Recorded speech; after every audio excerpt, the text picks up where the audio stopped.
জাতিসংঘের পরিবেশ বিষয়ক কর্মসূচি বা ইউনেপের এক প্রতিবেদনে বলা হয়েছে, বাসাবাড়ি ও খাদ্য সেবা পর্যায়ে মোট খাদ্যের প্রায় 19% অর্থাৎ 100 কোটি টনের বেশি খাবার অপচয় হয়েছে। পৃথিবীতে 60টি মহাদেশের একটি হলো আফ্রিকা। আর এই আফ্রিকা মহাদেশের বেশিরভাগ দেশগুলো যেখানে চরম খাদ্য সংকটের জন্য অপুষ্টিজনিত বিভিন্ন রোগে ভুগছে, সেখানে বাকি মহাদেশগুলোতে খাদ্য অপচয় যেন এক আধুনিক ফ্যাশনে পরিণত হয়েছে। খাদ্য অপচয় পৃথিবীর জন্য কতটা ভয়াবহ মানবসৃষ্ট এক দুর্যোগে পরিণত হয়েছে সে সম্পর্কে আলোচনা করা হবে চন্দ্রবিন্দুর এই পর্বে। আশা করি আজকের এই ভিডিওটি আপনাদের জন্য অনেক শিক্ষণীয় হবে, তাই ভিডিওটি না টেনে সম্পূর্ণ দেখার অনুরোধ করছি।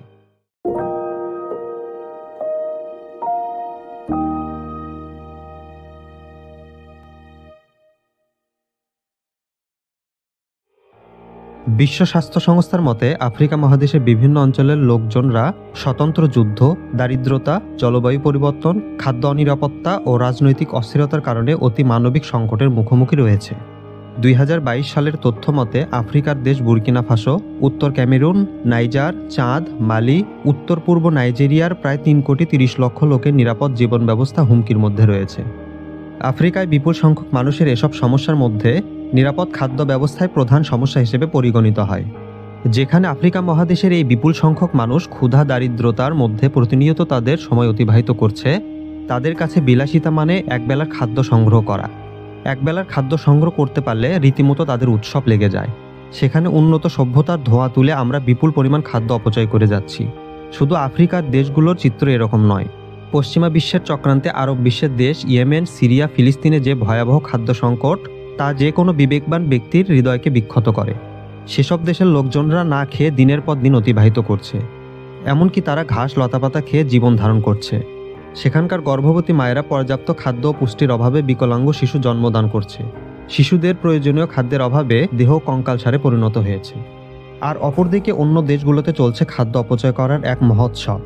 জাতিসংঘের ফুড ওয়েস্ট ইন্ডেক্স শীর্ষক এক প্রতিবেদনে খাদ্য অপচয়কে উল্লেখ করা হয়েছে বৈশ্বিক ট্র্যাজেডি হিসেবে। সেখানে আরও বলা হয়, বিশ্বের প্রায় 80 কোটি মানুষ যেখানে না খেয়ে আছে, ঠিক সেই মুহূর্তে লক্ষ কোটি ডলার মূল্যের খাবার ময়লার ঝুড়িতে ফেলা হচ্ছে।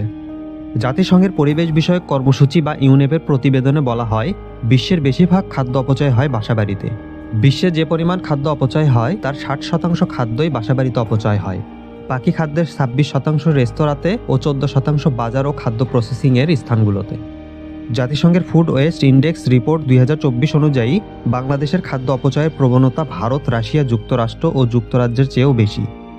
যেখানে একজন ব্যক্তি প্রতি বছর গড়ে ভারতে 55 কেজি, যুক্তরাজ্যে 76 কেজি, যুক্তরাষ্ট্রে 73 কেজি ও রাশিয়ায় 33 কেজি খাবার অপচয় করছে, সেখানে বাংলাদেশিরা বছরে জনপ্রতি প্রায় 82 কেজি খাবার অপচয় করছে। দুঃখের বিষয় এই যে যেখানে মহান আল্লাহ অপচয় করা নিষেধ করেছেন, সেখানে খাদ্য অপচয়ের দিক থেকে মুসলিম দেশগুলোই শীর্ষে অবস্থান করছে। খাদ্য অপচয়ের দিক থেকে সবচেয়ে শীর্ষে অবস্থান করছে মালদ্বীপ। এদেশে বছরে জনপ্রতি খাদ্য অপচয়ের পরিমাণ প্রায় 207 কেজি।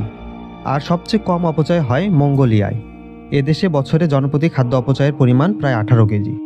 অপরদিকে মুসলিম দেশ সৌদি আরবে উল্লেখযোগ্য খাদ্য অপচয় হয়ে থাকে। দেশটিতে বছরে জনপ্রতি খাদ্য অপচয়ের পরিমাণ 184 কেজি। জাতিসংঘের খাদ্য বর্জ্য কর্মসূচির তথ্য অনুসারে মোট খাদ্য অপচয়ের 50% হয় সৌদি আরবে, যা বিশ্বের সর্বোচ্চ। সৌদি আরবে প্রতি বছর খাদ্য বর্জ্যের জন্য 40 মিলিয়ন সৌদি রিয়াল ক্ষতি হয়। এক সমীক্ষায় দেখা যায় প্রতি বছর প্রায় 4.06 মিলিয়ন টন খাদ্য নষ্ট হয় সৌদি আরবে, যা মোট খাদ্য লক্ষ্যমাত্রার প্রায় 33.1%। সৌদি আরব জুড়ে পরিচালিত এক গবেষণায় দেখা গেছে দেশটিতে প্রতি বছরে সবজি অপচয় হয় প্রায় 3,35,000 টন, আটা ও রুটি প্রায় 9,17,000 টন, চাল ও ভাত প্রায় 5,57,000 টন, ভেড়া, উট, হাঁস, মুরগি সহ অন্যান্য হালাল পশুর মাংস নষ্ট হয় প্রায় 5,20,000 টন, খেজুর প্রায় 1,37,000 টন এবং অন্যান্য ফলমূল প্রায় 6 লক্ষ টন।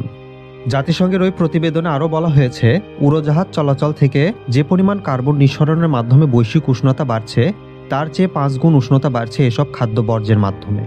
প্রতিবেদনটি তৈরিতে জাতিসংঘকে সহযোগিতাকারী একটি অলাভজনক প্রতিষ্ঠান WRP এর কর্মকর্তা রিচার্ড সোয়ানেল বলেছেন, এটা আমাকে হতভম্ব করে দিয়েছে যে আসলে প্রতি বছর দিনে এক বেলায় যে পরিমাণ খাবার নষ্ট হয়, শুধু তা দিয়েই বর্তমানে অনাহারে থাকা 80 কোটি মানুষের সবাইকে খাওয়ানো যাবে। এটা দুঃখজনক হলেও সত্য যে মহান আল্লাহ পৃথিবীতে যত প্রাণী সৃষ্টি করেছেন তার প্রত্যেকের জন্য তিনি রিজিকের সুব্যবস্থা করেছেন, কিন্তু পৃথিবীতে এই 80 কোটি মানুষের অনাহারে থাকার জন্য আমরা নিজেরাই দায়ী। যদি খাদ্যের সুষম বন্টন হতো তাহলে আফ্রিকা সহ বিশ্বের যে দেশগুলোতে মানুষেরা না খেয়ে জীবন অতিবাহিত করছে তাদের অবস্থা হয়তো আজ এরকম হতো না। আল্লাহ সব কিছুরই কঠিন হিসাব গ্রহণ করবেন, নিশ্চয় তিনি ন্যায় বিচারক। অপচয় সম্পর্কে মহান আল্লাহ কুরআন মাজিদে সুস্পষ্ট আয়াত নাজিল করেছেন। তিনি সূরা আল আরাফের ৩১ নম্বর আয়াতে বলেন, তোমরা আহার করো ও পান করো, কিন্তু অপচয় করো না, নিশ্চয় আল্লাহ অপচয়কারীকে পছন্দ করেন না। এছাড়া সূরা বনী ইসরাইলের ২৭ নম্বর আয়াতে তিনি বলেন, নিশ্চয় অপচয়কারীরা শয়তানের ভাই, আর শয়তান স্বীয় প্রতিপালকের প্রতি অতিশয় অকৃতজ্ঞ। এসব আয়াত থেকে স্পষ্টভাবে বোঝা যায় যে মহান আল্লাহ অপচয়কারীকে কতটা অপছন্দ করেন। তাই আসুন আমরা প্রত্যেকেই খাদ্য অপচয় রোধ করি ও পৃথিবীর সকল মানুষের মৌলিক অধিকার খাদ্য নিশ্চিত করি। আমাদের এই ভিডিওটি আপনাদের কাছে কেমন লেগেছে তা অবশ্যই কমেন্টে জানান। আর যদি ভালো লাগে তাহলে অবশ্যই একটি লাইক দিন। আমাদের ভিডিওগুলো যদি ফেসবুকে দেখতে চান তাহলে আমাদের ফেসবুক পেজটি ফলো করতে পারেন।